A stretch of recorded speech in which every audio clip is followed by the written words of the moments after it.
For the best and latest podcasts available anywhere, go to the podcast app on your cell phone and type in GSMC to access free content-rich podcasts on health and wellness, book reviews, sports, entertainment, relationships, social media, movies, technology, finance, and even weird news. Subscribe and download the GSMC Podcast Network's family of shows, available everywhere podcasts are found.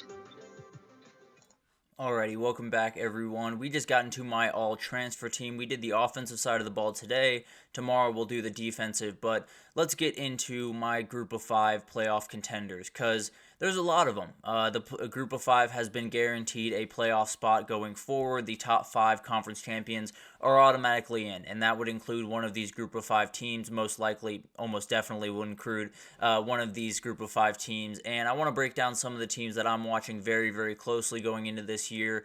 And let's start with a team that I think might be a little bit under the radar. I don't know if they are anymore, frankly, and it's the Memphis Tigers. I think they can do just remarkable things in the AAC this year. Bringing back Seth Hannigan when I'm sure there were a lot of programs that were after him is absolutely huge. Memphis has an opening to be a team that can insert themselves into that playoff conversation the first time that the group of 5 has a automatic spot. Obviously, Cincinnati was able to kick down the door in 2021, but definitely a bigger opening this time around. They also brought in some big-time transfers. Mario Anderson coming in from South Carolina at running back is absolutely huge, a really, really good player there. Elijah Herring, the leading tackler for Tennessee a year ago, came in.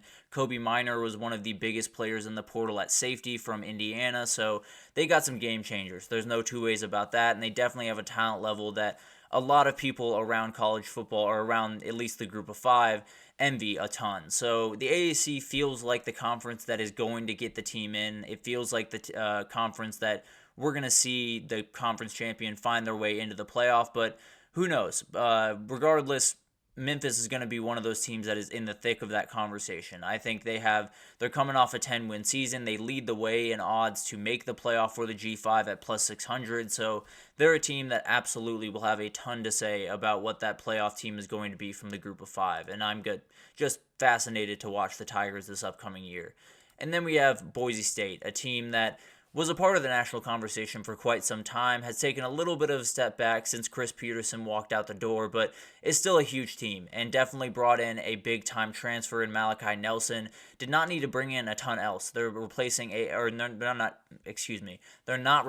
a ton of people from the team a year ago, and the biggest person that they're returning is Ashton Jainty, one of the best running backs in the entire country. He could play anywhere in the entire country and maybe start for anywhere in the entire country, but he's in Boise, and they're absolutely happy to have him there, happy that he is a Bronco, and he could win the Doak Walker Award. That's how dominant this kid could be in the Mountain West this upcoming year, and he would be a massive reason if the Broncos found their way into the playoff this upcoming year. So Boise State is one of those teams that we tend to see a lot of in college football world, but I think we might just be seeing a ton of them going forward in the playoff because they're one of those teams that you know is going to play really good football pretty much every fall. So it'll be fascinating to watch that unfold. One of the teams from last year that made tons of noise was Liberty, and it's because of the guy on your screen right there, Caden Salter. He is one of the most electric quarterbacks, one of the most electric players in all of college football. He can do just ridiculous things. He flirted with the transfer portal but decided to come back to Liberty, and they're very, very happy he did because he is pretty much the guy that holds the key. I think Liberty has a ton rolling under Jamie Chadwell. It started obviously under Hugh Freeze, but has continued, and it really is a team that I think is going to be hard to deal with for a really, really long time to come, and I think Caden Salter is one of those guys that totally transforms your team the second he steps on the field.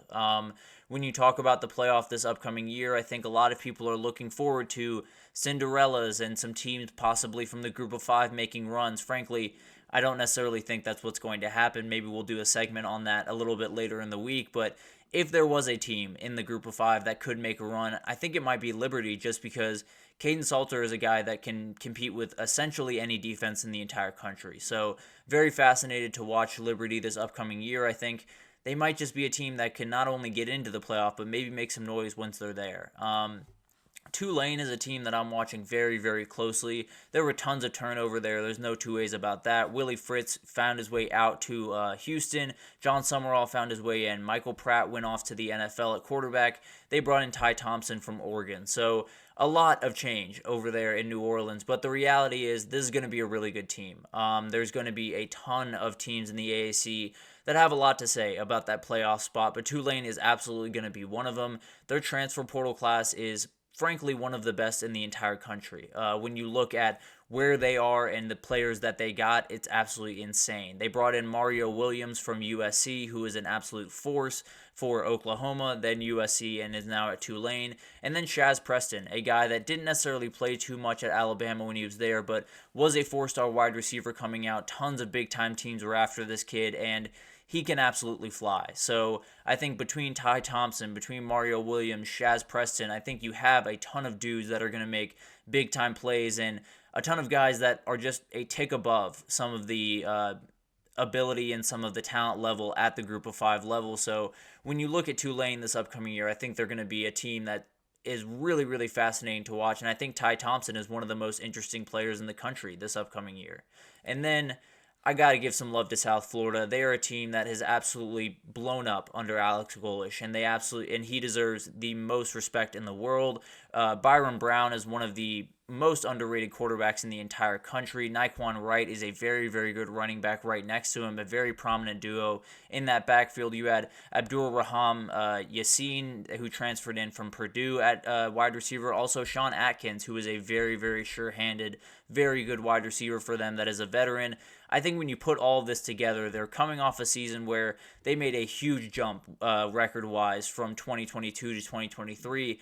It could happen again. This is a team that is only trending in the right direction. Alex Golesh is a huge reason for that. Frankly, I'd be a little bit surprised if he wasn't a Power 5 coach this time next year. But the reality is this is a team that can absolutely make some noise, be a team that makes their way into the playoff. And if they do, it is one of the best rebuilds that you have ever seen in college football. Alex Golesh has done one of the most remarkable things that we have ever seen if that happens. So definitely will be a fascinating team to watch.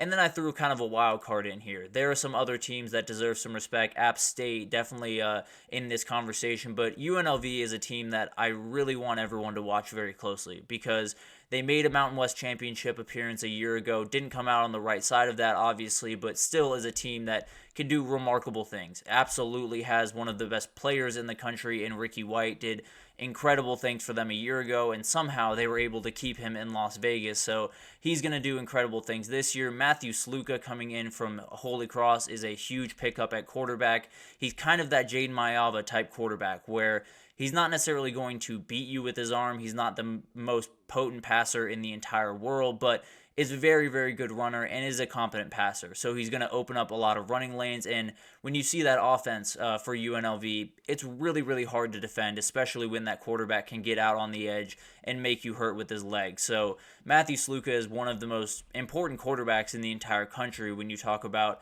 UNLV has a chance to make it to keep taking those steps forward, make it to the playoff, and maybe make some noise. So I absolutely love the Running Rebels. They returned 63% of their production from a year ago without their quarterback. So that's obviously a huge boost. I think if Matthew Sluka comes in and absolutely deals the way he did at Holy Cross, I think they could be a really, really fun team to watch and maybe, just maybe, make the playoff under Barry Odom. So fascinating team, definitely a team that I love a lot, will be one of the teams that I start a dynasty with in College Football 25, that's for sure. So it'll be fascinating to watch that unfold. I think when you look at the Group of Five, there's more names to go around than ever before because there's a position there that is absolutely guaranteed, and everyone in the Group of Five is looking at that saying, we have a shot to get in. I think in the past they were questioning, are we going to get in? Do we really have a shot to get in? Or are we going to get squeezed out no matter what we do? Because that's kind of happened in the past. We saw it happen with UCF in 2017 where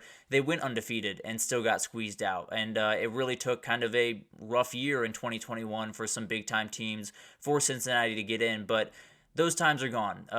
Group of Five is guaranteed a spot, and it'll be fascinating to watch who fills that spot and maybe if they can make some noise once they get there. It'll be very, very fascinating to watch. But let's make our last break here, and then when we get back, we're going to talk about a Top 10 Tuesday. I'm going to give you the best games in 2024. Obviously, these are not necessarily the most important game, not necessarily the most impactful games, but these are the games that I am probably most excited to watch, may be the best way to put this. But we'll break that down right after this, so stick with us.